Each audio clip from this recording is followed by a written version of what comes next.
वालेकुम दोस्तों, मैं हूं आपका मेज़बान डीजे और आप देख रहे हैं डीजे न्यूज़ इन्फो चैनल। आज 5 फरवरी 2026 इटली यूरोप की जानिब से ताज़ा तरीन और इम्पोर्टेंट्स अपडेट आप लोगों की खिदमत में लेकर हाजिर हुए हैं और उम्मीद करते हैं कि आप सभी लोग खैर खैरियत से होंगे।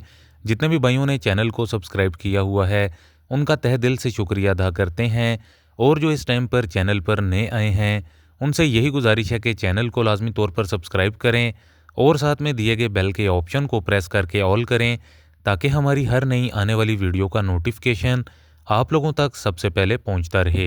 बढ़ते हैं अपनी सबसे पहली और इम्पोर्टेंट अपडेट की जानिब, जो कि परमेसो दी सजोर्नो रिन्यूअल से मुतलिक, और इसके साथ साथ परमेसो दी सजोर्नो एक्सपायर होने के कितने अरसे बाद आप लोग इसका टाइम पीरियड होता है उसके अंदर आप लोग इसको रिन्यूअल के लिए अप्लाई कर सकते हैं, या फिर एक्सपायर होने से पहले पहले यानी कि एक्सपायर होने के करीब हो तब आप कितनी ड्यूरेशन के अंदर अंदर इसको रिन्यूअल के लिए अप्लाई कर सकते हैं।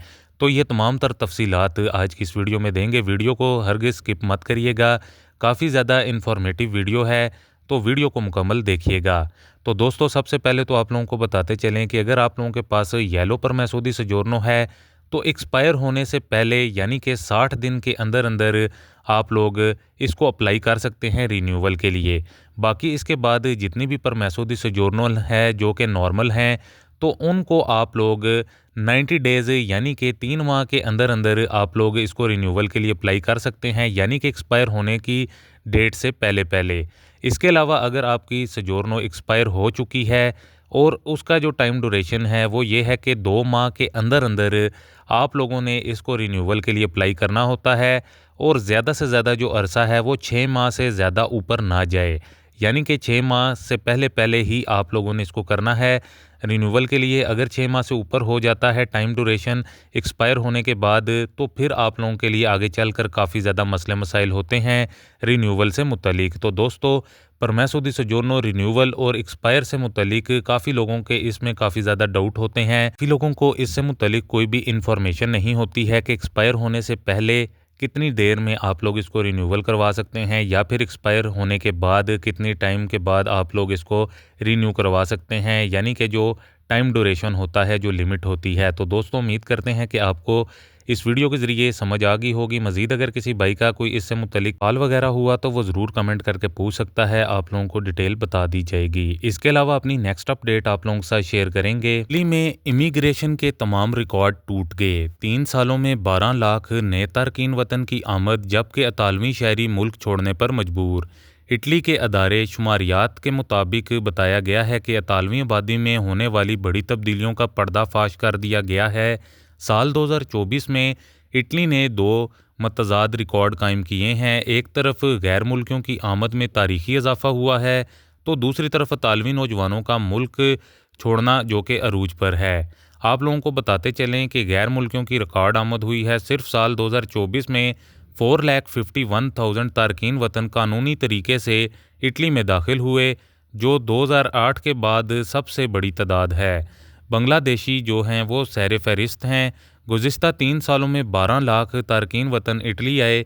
इनमें सबसे ज़्यादा तादाद बांग्लादेश के शहरियों की है, जबकि दूसरे नंबर पर अल्बानिया है।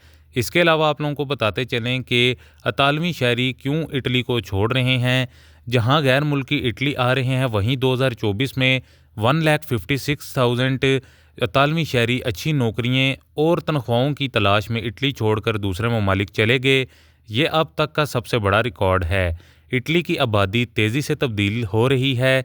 जाने वाले इतालवियों की जगह लेने के लिए हुकूमत को बड़ी तादाद में गैर मुल्की वर्कर्स की ज़रूरत रही है। इसके अलावा अपनी नेक्स्ट अपडेट आप लोगों के साथ शेयर करेंगे कि यूरोपीय यूनियन की जानिब से बड़ी अनाउंसमेंट जारी कर दी गई है। नई स्ट्रिक्शंस जो कि ख़ास तौर पर अब उन ममालिक पर लगाई जाएंगी जो कि अपने इमिग्रेंट्स को, यानी कि जो डिपोर्ट होने वाले इमिग्रेंट्स हैं, उनको वापस नहीं लेंगे। उनके लिए नई पॉलिसी, नया सिस्टम मुतारिफ करवा दिया गया है। तो दोस्तों, सबसे पहले तो आप लोगों को बताते चलें, यूरोप का नया और सख्त तरीन फैसला, जो मुल्क अपने तारकीन वतन वापस नहीं लेगा उसके शहरियों को वीज़ा नहीं मिलेगा। यूरोपीय यूनियन ने अपनी आइंदा 5 साला माइग्रेशन और वीज़ा हिकमत अमली का बाकायदा ऐलान कर दिया है। इस नए मंसूबे के तहत यूरोप अब असर्टिव डिप्लोमेसी अपनाएगा, जिसका मतलब है कि वीज़ा पॉलिसी को बतौर हथियार इस्तेमाल किया जाए। आप लोगों को बताते चलें कि यूरोपीय कमीशन के मुताबिक जो ममालिक अपने गैर कानूनी तारकीन वतन वापस लेने में तावन करेंगे, उनके शहरियों के लिए वीज़ा कवानीन नरम किए जाएंगे और सहूलियात दी जाएंगी।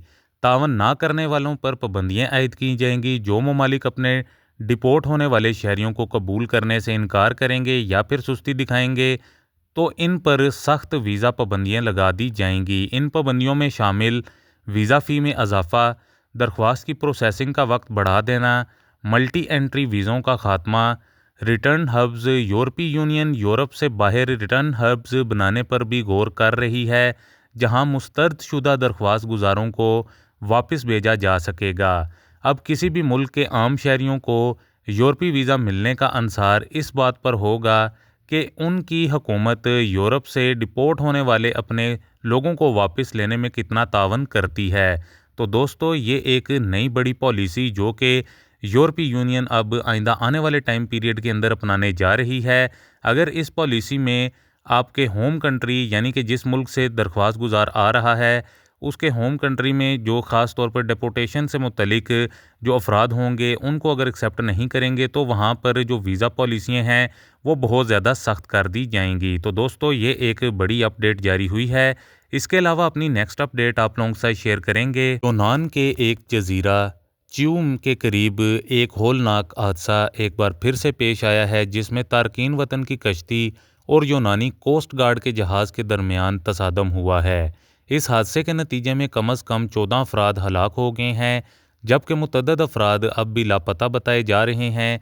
यूनानी आकाम के मुताबिक ये वाक़या इस वक्त पेश आया है जब कोस्ट गार्ड का जहाज़ समुद्र में गश्त कर रहा था और अंधेरे या ख़राब मौसम की वजह से तारकीन वतन की छोटी कश्तियों से टकरा गया। रेस्क्यू टीमों ने फौरी तौर पर ऑपरेशन शुरू करते हुए कई अफराद को समुंदर से ज़िंदा निकाल लिया है, जिन्हें तिबी इमदाद के लिए करीबी हस्पतालों में मुंतकिल कर दिया गया है। मरने वालों में ख़वातीन और बच्चे भी शामिल हैं। ये वाक़या एक बार फिर यूरोप जाने के ख़तरनाक समुद्री रास्तों और वहाँ होने वाली इंसानी अलमियों की संगीनी को उजागर करता है। तो दोस्तों, ये एक और बड़ा वाक़या पेश आया है। इसके अलावा अपनी नेक्स्ट अपडेट आप लोगों के साथ शेयर करेंगे। इटली के एक इलाके ब्रियांजा, बिलखसूस मोन्जे और इसके गर्दोनवा में पुलिस ने एक ऐसे ख़तरनाक गिरोह को बेनकाब करते हुए गिरफ्तारियां की हैं, जो डिलीवरी राइडर्स को मुनज़्ज़म तरीके से अपना निशाना बनाता था। खबर में बताया गया है कि ये मुलजमान रात के अंधेरे का फ़ायदा उठाते हुए राइडर्स को घेर लेते थे और इन पर तशद्दुद करने के बाद इनके मोबाइल फ़ोन, नकदी और इलेक्ट्रिक बाइक्स छीन कर फ़रार हो जाते थे।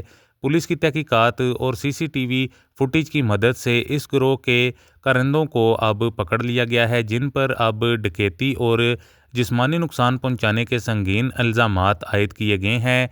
इस वाक़ये ने मुकामी सतह पर मेहनत कशों के तहफ़्फ़ुज़ के हवाले से शदीद तशवीश पैदा कर दी है और आकाम की जानिब से राइडर्स की हिफाजत को यकीनी बनाने के लिए मज़ीद सख्त इक़दामात उठाने का वादा किया गया है। तो दोस्तों, ये थी कुछ ताज़ा तरीन और इम्पोर्टेंट्स अपडेट आप लोगों की खिदमत में, जो कि आप लोगों से शेयर करना काफ़ी ज़्यादा ज़रूरी था।